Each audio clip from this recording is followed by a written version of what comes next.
ఇందులో ఇంచుమించుగా మా ప్రోగ్రాం గురించి తెలుసున్నటువంటి అందరికీ కూడా ఇదేంటో అర్థమయ్యే ఉంటుంది. వీళ్ళిద్దరితో పేర్లు చెప్పించడం అనేది.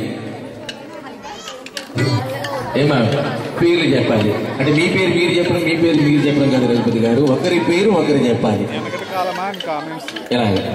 వెనకటి కాలమా పేర్లు చెప్పడానికి? వెనకటి కాలం అంటే ఏ కాలమైనా మన సాంప్రదాయం మన సాంప్రదాయమే.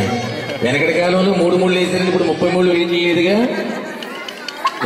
దాని గురించి మన సాంప్రదాయం మనది.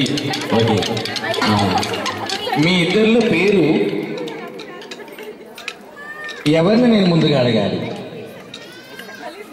ఆహా, ఈమెమో వారిని చెప్పమంటున్నారు, వీరేమో వారిని చెప్పమంటున్నారు. మీ అభిప్రాయాలు ఎప్పుడు కూడా ఒకరినొకరు ఇదే విధంగా గౌరవించుకుంటూ ఉండాలి అని కాంక్షిస్తూ, సరే అయితే ప్రపంచం అంతా చెబుతా ఉంది లేడీస్ ఈజ్ ద ఫస్ట్ అని చెప్పేసి, నేను కూడా దానికి ఓటేస్తాను. ఎందుకంటే పార్షియాలిటీ కాదు నన్ను మిమ్మల్ని అడగాలని చెప్పేసి.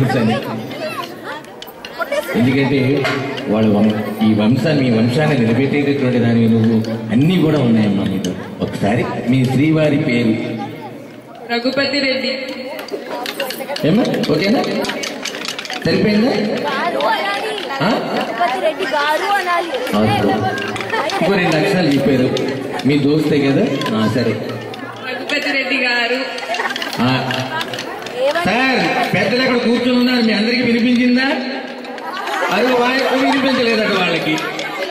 అమ్మ శివరాత్రి కొంచెం పట్టింది, అక్కడ ఉండే పెద్ద మనుషులకు వినిపించలేదట. సరే, వారి కోసం మీ శ్రీవారి పేరు మరొక్కసారమ్మా. రఘుపతి రెడ్డి గారు. ఓహో, బ్రహ్మాండం, వినిపించింది సార్, వినిపించింది సార్. మీరు నవ్వడం చప్పట్లు కొట్టండి, అదే వాళ్ళకి ఆశీర్వాదం ఈ సమయంలో.